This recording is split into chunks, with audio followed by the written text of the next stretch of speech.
In this lesson, we will pivot to an exploration of the federal bureaucracy and its role in government.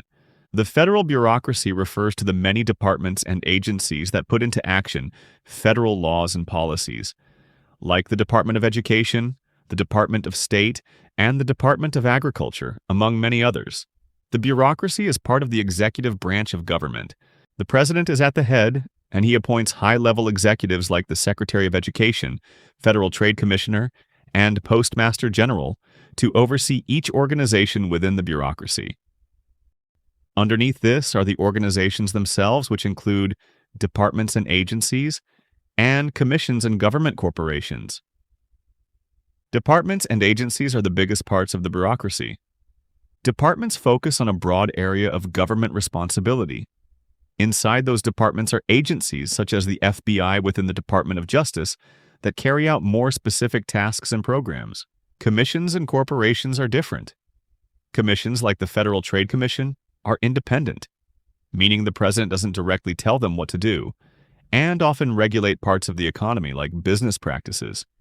Government corporations like the United States Postal Service work more like businesses. They provide services that people use but are owned by the government. Okay, now you know the overall structure of the bureaucracy. We can talk about its powers and how people are hired into these positions. There are 5 major ways the bureaucracy implements policy: writing rules, issuing fines, testifying to Congress, forming iron triangles, and forming issue networks. Let's take a look at each of these one by one. Writing and enforcing rules is one of the most important things bureaucrats do. When Congress passes a law, it usually leaves out the details. Bureaucratic agencies fill in those details by writing rules about how the law will work in real life. Then, they enforce those rules by making sure people and businesses follow them. For example, in 1970, Congress passed a major update to the Clean Air Act to reduce pollution. But the problem was that the law didn't say exactly how much pollution factories could release, so the Environmental Protection Agency had to use the Clean Air Act as a guideline, but write in the specific rules that set the limits. Okay, let's pause there for a second. You might be realizing already that there are going to be a lot of ideas and concepts you're going to need to remember. That's why I've made the 4-hour Exam Ready Playbook, a study and review guide that you can complete while watching the video. Grab it through the link in the description and practice what you're learning while watching, all in just 4 hours. With this guide, it's never too late to prepare for the exam. Now, let's get back to the lesson. Next is issuing fines. If someone breaks the rules, like a company polluting more than it's allowed to, agencies like the Environmental Protection Agency can fine them.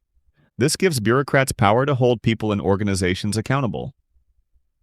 Testifying to Congress means that bureaucrats may be asked to appear before congressional committees to explain how programs are working, what problems they're facing, or what new policies might help. This keeps them connected to lawmakers and gives Congress a way to keep an eye on how policies are being implemented.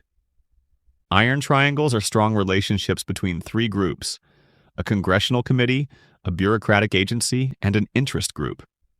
These 3 groups work together to support and shape policy in a specific area, like agriculture or healthcare. Bureaucracies form these groups to try to get better results for the sector they regulate. For example, in the 1950s, the Department of Agriculture, Congress's agriculture committees, and farmers' groups like the American Farm Bureau worked together to pass farm bills that gave subsidies to farmers. Issue networks are looser than iron triangles, but for bureaucracies, they have the same purpose. Issue networks are temporary coalitions of people, like experts, interest groups, journalists, and agency officials who come together around a specific issue. They form to achieve policy improvements, and once the issue fades, the network usually dissolves. Okay, let's move on to how people are hired into the bureaucracy, which helps explain why some bureaucrats are highly professional and others may be politically connected. There are 2 main ways to get a job in the bureaucracy: through the merit system or through political patronage. Let's take a closer look at each. A merit system is a system where people are hired because of their qualifications, skills, and experience. They have to pass exams or meet certain criteria to get the job. This helps ensure that bureaucrats are professional, specialized, and politically neutral. Political patronage is when someone gets a bureaucratic job because of their political connections or loyalty, rather than their experience or ability. Okay, that brings us to the end of our lesson on how the federal bureaucracy carries out the work of government. On the screen now are the key terms from this lesson. If you're following along with the study guide and free response question mastery playbook, check your answers for this section using the answer key before moving on. And when you're ready, we'll dive right into Topic 2.13. In this lesson, we will explore how federal agencies make decisions and set rules in the United States government. First, we will look at how the bureaucracy uses discretion to carry out policies. Then we will examine how these agencies create specific rules through their rule-making authority. And finally, we'll explore examples of real federal agencies that use these powers every day. Let's start with how the bureaucracy uses discretion to carry out laws. Bureaucratic discretion means that federal agencies have the ability to make choices about how they carry out laws passed by Congress. This idea was already covered in the previous lesson, so I'll be brief while making sure I stick to the AP course curriculum for each lesson. Congress often writes laws in broad terms, so agencies must figure out the details. For example, if Congress passes a law saying that air should be kept clean, it doesn't say exactly what clean means or how to enforce it. An agency like the Environmental Protection Agency then gets to decide the specific steps needed to follow that law. Okay, let's move on to the rulemaking authority of federal agencies. Rulemaking authority means that agencies not only carry out laws, but also write the rules that explain how those laws will be followed. These rules have the force of law, even though they weren't passed by Congress. Agencies go through a rulemaking process that often includes research, expert input, and public comments. Once a rule is finalized, it must be followed just like a law passed by Congress. For example, the Department of Transportation might write rules about how many hours truck drivers can work to keep roads safe. Okay, let's move on to some of the real federal agencies that use discretion and rulemaking to influence public policy. Let's take a look at 7 examples. These are the examples given to us in the course curriculum, so don't be surprised if they turn up in the exam. The Department of Homeland Security focuses on protecting the country from threats like terrorism and natural disasters. It uses discretion to set airport security rules or respond to emergencies. The Department of Transportation manages the country's roads, railways, and air travel. It uses its rulemaking power to create safety standards, like how much rest time truck drivers must have between long trips. The Department of Veterans Affairs supports people who served in the military. It makes rules about benefits, healthcare, and housing programs for veterans, often using discretion to decide who qualifies and how services are delivered. The Department of Education oversees schools and education policy. It might write rules about student loans, school safety, or testing standards, interpreting laws passed by Congress and applying them to real classrooms. The Environmental Protection Agency protects the environment. It uses its authority to set rules about air and water pollution, deciding things like how much carbon dioxide a factory can release into the air. The Federal Elections Commission regulates federal elections. It creates rules about campaign donations and spending, helping to ensure elections are fair and transparent. The Securities and Exchange Commission monitors the stock market and financial institutions. It writes rules that prevent fraud and protect investors. Okay, that brings us to the end of our lesson on how the federal bureaucracy uses discretion and rulemaking authority.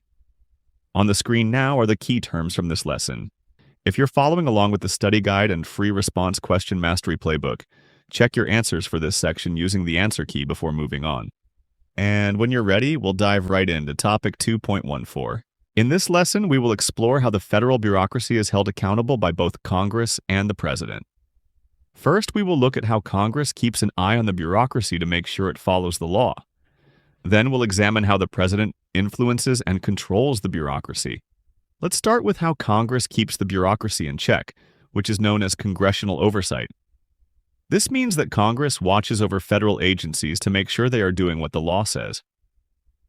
Congressional oversight has 4 major parts: review and supervision, hearings and investigations, the power of the purse, and limiting presidential power. First, let's look at review and supervision. This means that members of Congress and their staff keep track of what agencies are doing day to day. They make sure that the agencies are working the way Congress intended when they pass the laws. This can include reading reports, visiting agencies, and talking with agency leaders. Next, we have hearings and investigations. Congress can hold official meetings called hearings to ask questions and gather information from agency officials. If something seems wrong or unclear, they can start a formal investigation.